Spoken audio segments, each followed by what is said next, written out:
this video I want to show you how to use tracers, so how to create a TCP trace and what else you can do with tracers and what kind of options you have. And I want to demonstrate it in this project where we have a gluing application. On the left side we have a workpiece, and this is a gluing gun, and the robot follows this path here.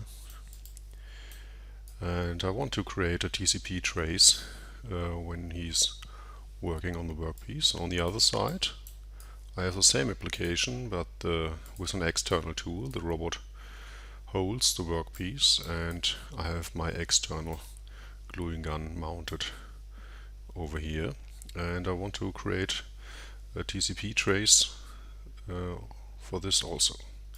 So let's start on the left side here. So to create a TCP trace we have an object. It's a process object called tracer. So first of all I have to switch on labels, and I will want to create a tracer over here. So I right click on my tool, right click, new, process objects, tracer. So there's my tracer. Let's change the name. Let's call it TR for tracer, and then let's call it gun, for example. So we have a few options here. First of all, we can link a parameter to the tracer to switch it on and off. We'll do it later, but right now I want to enable the process and start the process automatically when the simulation is started, so the tracer is always on. Then we can configure how the trace looks like. The simplest method would be a line. So this would be just creating a line that is following the tracer, and we can change the color of the line, and we can make the color depending on the speed that this tracer is moving. Not the speed the robot is moving, but the speed the tracer is moving. And we can also record the trace for an export. So just switch it on and try it like this, and just run the simulation. And you can see the trace here, and back to the start position. It's a little bit fast, 200% in the simulation. I can switch off the path so I can see the line here. Okay. And here you can see the movement back to the home position is very fast, so that's the reason why we have a change of color in the path.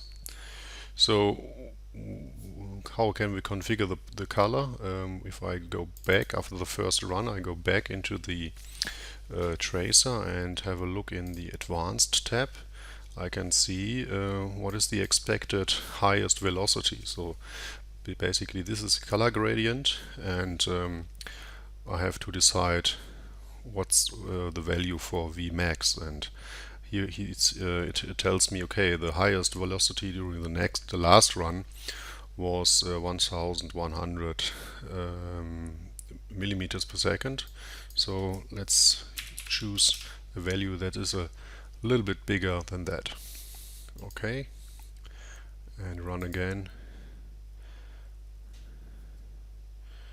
and that's still, you can see a difference here, and then here it gets into the red area because it's reaching these 1100 millimeters per second, so it's getting into the red area. This line is hard to see sometimes, so let's have a look what else we can use for visualizing the path. We can use spheres, and for the sphere we can choose the size, and we have three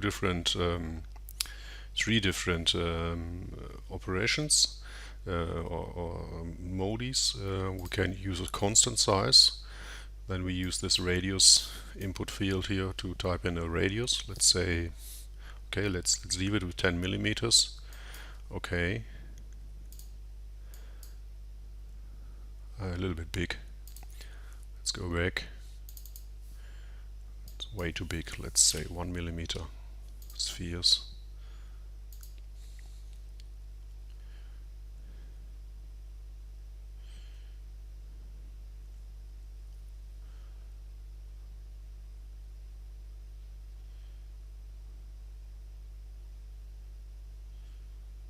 Okay, so there's my trail of spheres here, and you can see where the robot is moving fast, you have a bigger space between the spheres, because the simulation is basically simulating the movement for each interpolation sequence, and so this is each interpolation is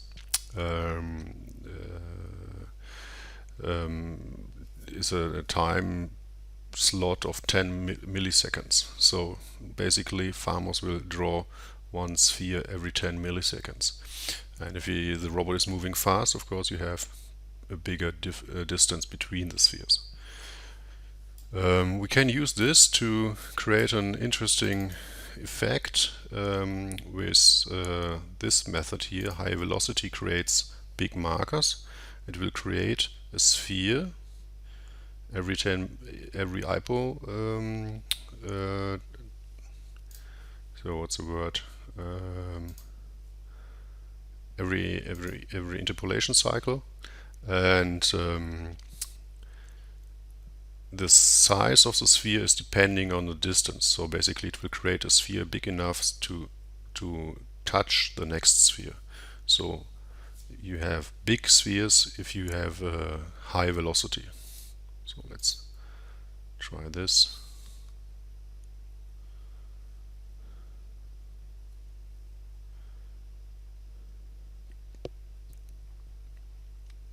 No, didn't work. Did I do something wrong? Yeah, I didn't press OK.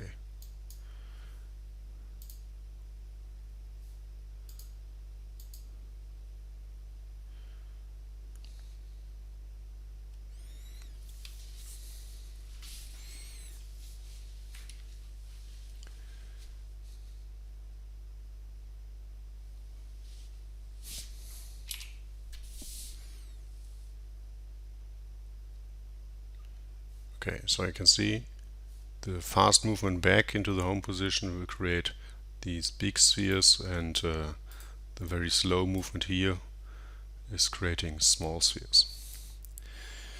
In this case we have a gluing application, and maybe we can use this operation to visualize the applied glue to the workpiece. So what we need to do is we have our path over here, and the gluing gun is controlled by an parameter, by an output parameter, digital output parameter do glue. And what I want to do is I want to control my tracer and only switch on the tracer when the digital output parameter is switched on. So let's go to the gluing, to the process object, go on the tab General, and here we have linked parameter, and there I select my digital output parameter, and I don't start automatically, and I switch off this record option at the moment, and okay, let's start. Okay, we don't have a trace here, and if I switch off the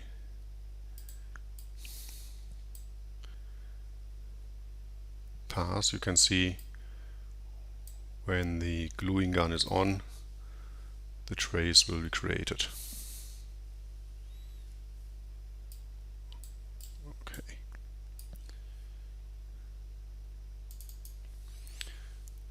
Of course, now we can also create a high with a high speed we can create small markers. Then I have to type in a range. Okay, what is when I'm very slow, what is the size, and when I'm very fast, what is the size. This will also use the highest speed, expected speed. So basically, if I reach this speed, I will have this size of marker. So you can play around with that a little bit to get the correct size. For gluing, in this case, I would probably apply a constant size.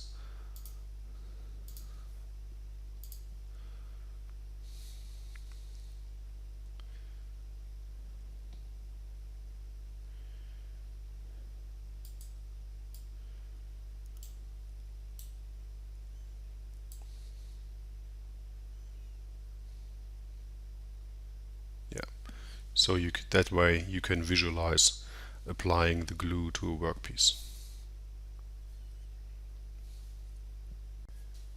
So now let's have a look at the external tool, how to do that.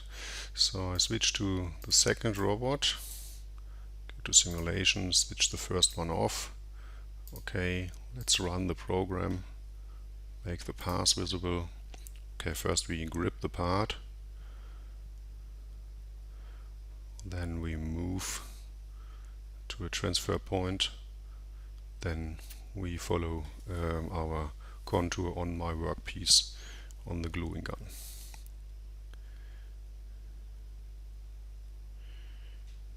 Okay, so basically we do the same process. We create a work object or a process object, sorry, and this is my base. Let's use a better name. So this would be my external tool. Let's call this ext tool. And right click, new process object tracer. There's my tracer. Let's call this tr external gun.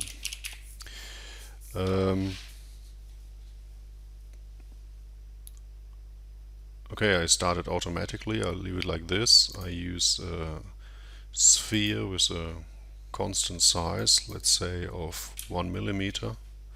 Constant size of 1 millimeter. The color speed dependent, okay, and I just leave this like it is, okay, and I run the simulation. And nothing happens because the process object will only draw something if it moves, but it doesn't move. So, but the tool moves in relation to the work object. So what we need to change is the connected frame. So in this case, this old pump housing should be the connected frame. So let's go to Trace and go to Reference System, and here we select the oil pump housing. Somewhere in the list we should find it. Okay, we have it two times, one on the table and one at the flange. Okay, okay. So, and if I run the simulation now, you can see it already draws here because the robot is moving, so the workpiece is moving in relation to the robot, or to the CAD model, to the reference system of the tracer.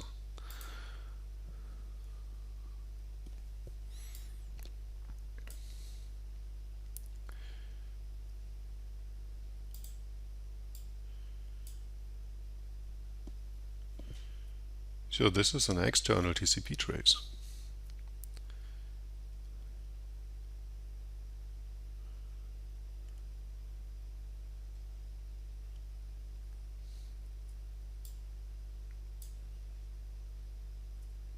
Okay, and of course we can also link this external gun to my digital output.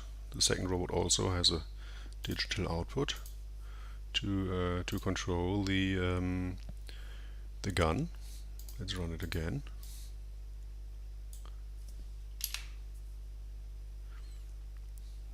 at the moment. A robot moves, but it doesn't create a trace because the parameter is off, but here the parameter is on, and I can see the trace.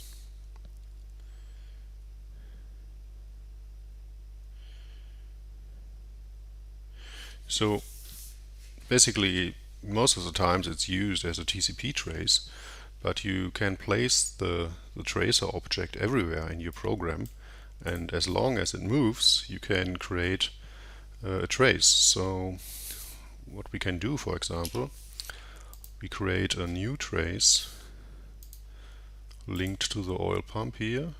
New, where is it? There, tracer. And let's, for example, follow this corner here. Stop the simulation.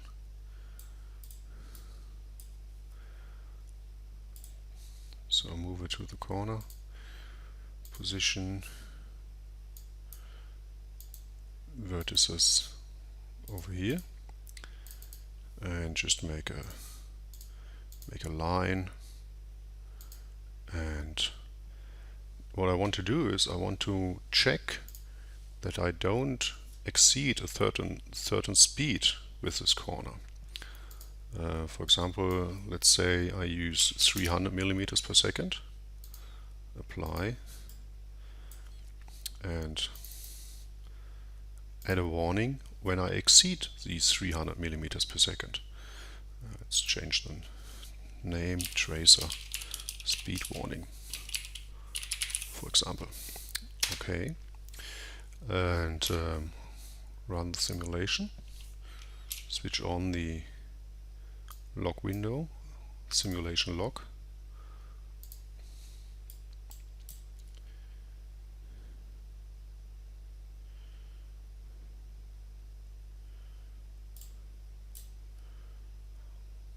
Okay, nothing is red. Looks good.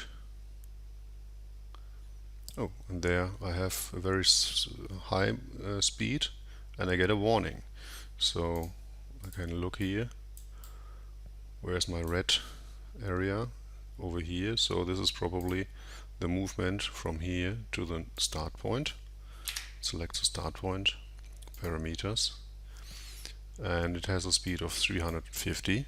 And let's reduce the speed to maybe, okay, we want it to be under 300, so let's use 290 and run the simulation again.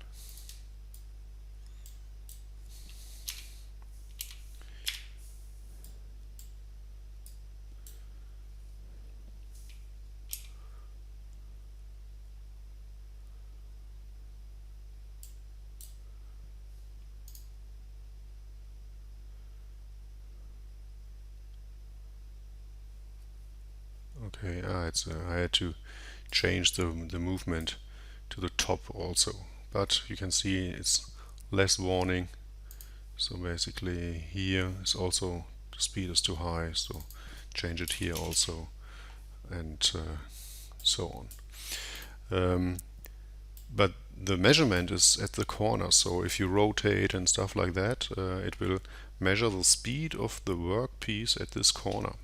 So if you, for example, have a cobot situation and you don't have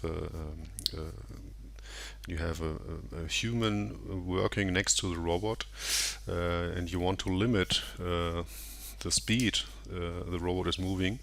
Of course, you're limiting the robot speed at the TCP, but how, if the robot is handling things, how fast, and for example, it's a long workpiece, how fast is the end of the workpiece is moving, and you can check for these limits using the tracer. So this would be different way to use the tracer. So yeah, that's what I wanted to show you. Thank you very much, and leave a comment or send us an email, and see you in the next video.